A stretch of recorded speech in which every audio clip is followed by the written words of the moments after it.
Assalamualaikum warahmatullahi wabarakatuh.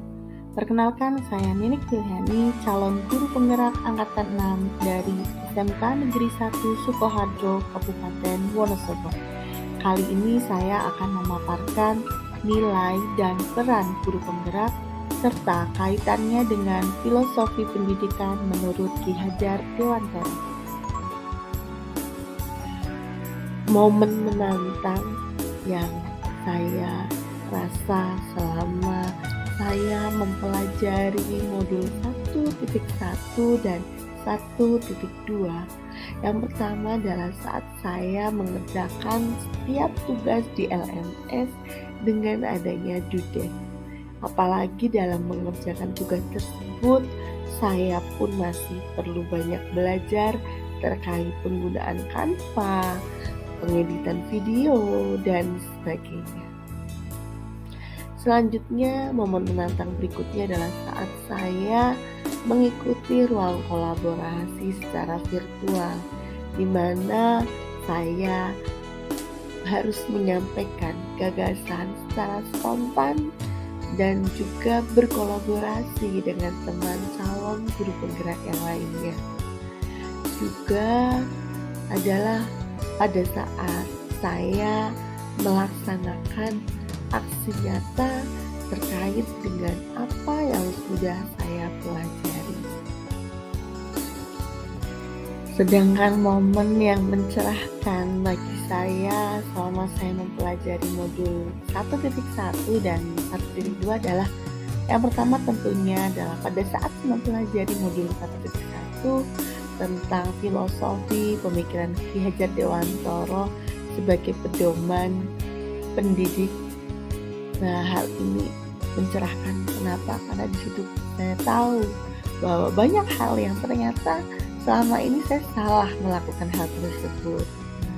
Kemudian momen mencerahkan yang kedua adalah saat saya diskusi secara virtual ataupun saat dalam ruang kolaborasi virtual begitu, di mana di situ saya mendapat pencerahan terkait modul baik oleh instruktur ataupun oleh fasilitator.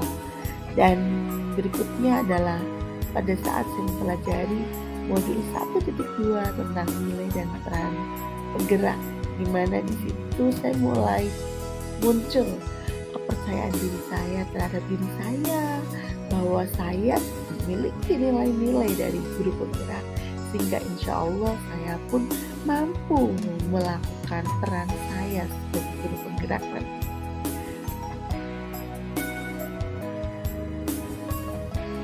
Kaitan modul 1.1 dengan modul 1.2 yang saya pahami, bahwa di modul 1.1 kita mempelajari bagaimana pendidikan yang seharusnya sesuai dengan filosofi pemikiran Ki Hajar Dewantara, yaitu adalah bagaimana pembelajaran berpihak pada murid. Hal yang paling saya ingat terkait modul 1.1 adalah maksud pendidikan, yaitu menuntun segala kodrat yang ada pada anak-anak agar mereka dapat mencapai keselamatan dan kebahagiaan yang setinggi-tingginya, baik sebagai manusia maupun sebagai anggota masyarakat.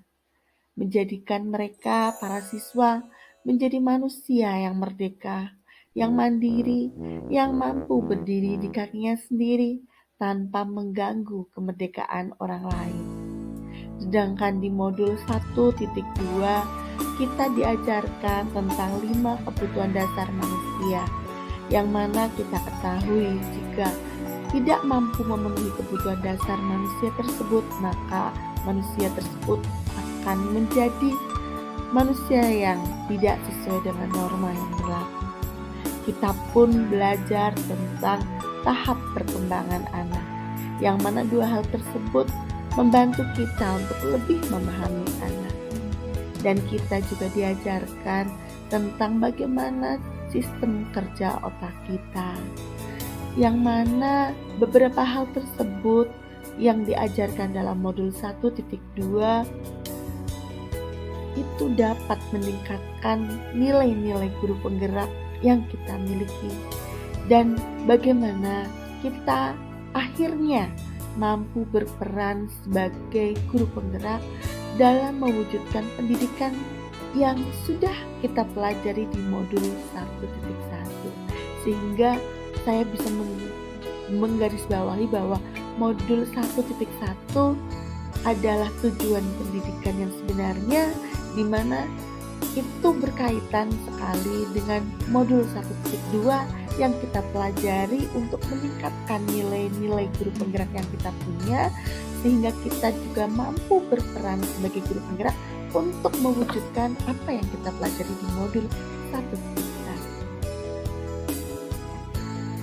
Saat momen yang tadi saya ceritakan, saya menjadi merasa seperti mendapat pencerahan tentang bagaimana pedoman yang harus kita aplikasikan sebagai seorang pendidik dan seorang pengajar.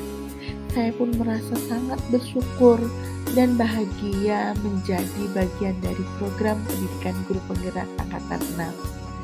Saya merasa tergugah untuk mengimplementasikan setiap materi yang saya dapat, dan selalu ingin menjadi guru yang lebih baik dari waktu ke waktu. Dan setelah mempelajari beberapa modul, saya menjadi merasa lebih percaya diri dengan kemampuan saya sebagai seorang guru penggerak yang awalnya saya agak ragu. Pembelajaran yang saya dapat bahwa sebelum momen-momen yang tadi saya ceritakan, saya mempercayai beberapa hal, yaitu seorang guru hanya melaksanakan pendidikan dan pengajaran kepada siswa hanya berpusat pada ketercapaian materi dan KKM, dan semua anak diberi perlakuan yang sama dalam pembelajaran tanpa melihat karakteristik dari anak tersebut. Kemudian memandang bahwa karakter anak hanya apa yang bisa kita lihat, tanpa berusaha mencari tahu lebih dalam tentang karakter yang mungkin belum nampak pada diri anak. Namun setelah momen-momen yang tadi saya ceritakan, kemudian pandangan saya berubah menjadi bahwa saya mempercayai seorang guru harus melaksanakan pendidikan dan pengajaran kepada siswa sesuai dengan kodrat, minat, dan bakat masing-masing anak. Setiap anak itu unik, memiliki karakter yang berbeda sesuai dengan kebutuhan belajarnya. Untuk memenuhi kebutuhan belajar tiap anak, maka pembelajaran dilaksanakan dengan berorientasi pada siswa dan tidak mencat bahwa anak tertentu itu nakal, anak itu bodoh, dan sebagainya. Namun lihat lebih dalam apa yang sebenarnya mereka butuhkan. Pengembangan diri yang sederhana, konkret, dan rutin yang dapat saya lakukan sendiri mulai dari sekarang untuk membantu menguatkan nilai-nilai dan peran saya sebagai guru penggerak adalah saya akan terus memperbaiki pembelajaran di kelas yang berpihak pada murid, yang membuat mereka nyaman dan menjadikan pembelajaran dengan saya menjadi pembelajaran yang dirindukan.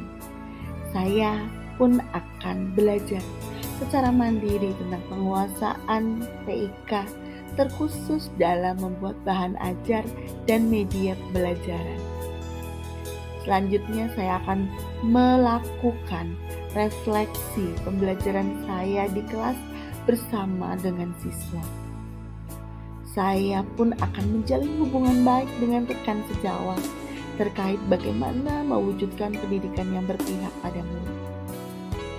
Dan saya akan semakin aktif dalam mewujudkan guru-guru akuntansi yang berpihak pada murid melalui NGMP yang kebetulan saya sekarang sebagai pengurus ini. Berikut adalah apa yang sudah saya lakukan yang akan menguatkan peran saya sebagai guru penggerak. Yang pertama adalah sebagai pemimpin pembelajaran. Yang kedua adalah sebagai coach bagi guru lain. Yang ketiga adalah peran mendorong kolaborasi. Kemudian yang keempat adalah bagaimana kepemimpinan murid. Dan yang terakhir adalah bagaimana menggerakkan komunitas praktisi yaitu MGMP Akuntansi Kabupaten Wonosobo, dan berperan aktif pula di MGMP Provinsi Jawa Tengah. Demikian pemaparan saya, sekian dan terima kasih. Satu kalimat untuk kita semua, yaitu bersyukurlah kita diberi kesempatan untuk berubah dunia melalui murid-murid kita. Maka mari bersama kita bergerak dan menggerakkan. Salam sehat bahagia untuk kita semua. Wassalamualaikum warahmatullahi wabarakatuh.